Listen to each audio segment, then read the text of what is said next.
Sir, Pithapuram incharge పదవి నుంచి TDP మాజీ ఎమ్మెల్యే ఎస్వీఎస్ఎన్ వర్మని తొలగించారు చంద్రబాబు. ఇది ఒక పెద్ద నిర్ణయం అని చెప్పుకోవాలి. జనసేన ఫిర్యాదు మేరకు ఇలా జరిగింది అనుకోవచ్చా, లేక పవన్ కళ్యాణ్ గెలిపించడానికి వర్మను వాడుకొని ఇప్పుడు ఇలాగ ప్రవర్తించడం ఎంతవరకు కరెక్ట్ అంటారు?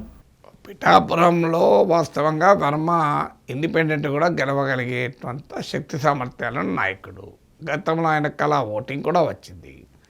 కానీ ఆయన అనుకోకుండా సడన్గా పవన్ కళ్యాణ్ రావడంతో పొత్తు ధర్మంలో భాగంగా పవన్ కళ్యాణ్కు మద్దతు ఇచ్చి పక్కకు జరిగాడు. సో సహజంగా ఆయనకు ఎమ్మెల్సీ చేయడమో ఏదో ఒక హామీ ఇచ్చారు. ఇప్పుడు ఆయన ఎన్నికలు అయ్యాక ఆయనకు ఏ రకమైన రాజకీయ పునరావాసం చేయలేదు.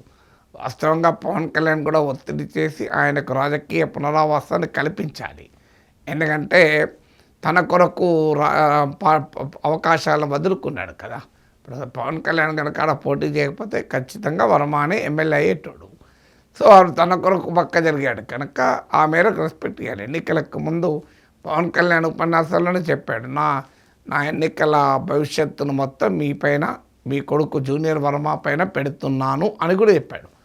అలాంటిది అలా బాధ్యత తీసుకొని గెలిపించిన తర్వాత ఇప్పుడు నీకు ఎటుకాలని చేయడం అనేది ఏ రకంగా రాజకీయంగా సంకేతాన్ని పంపుతుంది?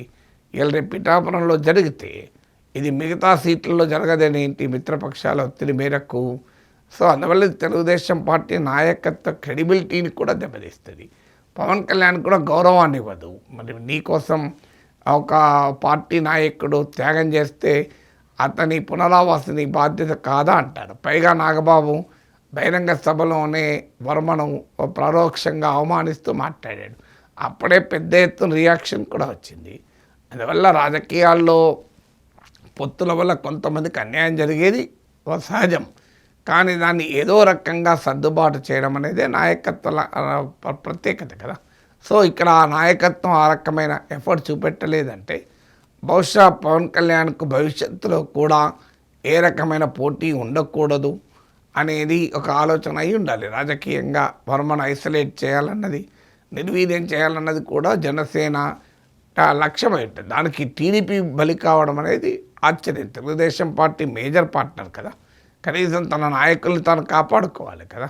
పవన్ కళ్యాణ్కు ఒక రాష్ట్ర వ్యాపిత రాజకీయ ప్రయోజనాల రీత్యా పవన్ కళ్యాణ్కి ఆ సీట్ ఇవ్వడంలో తప్పులేదు. ఎందుకంటే పవన్ కళ్యాణ్కు అది రైట్ కదా.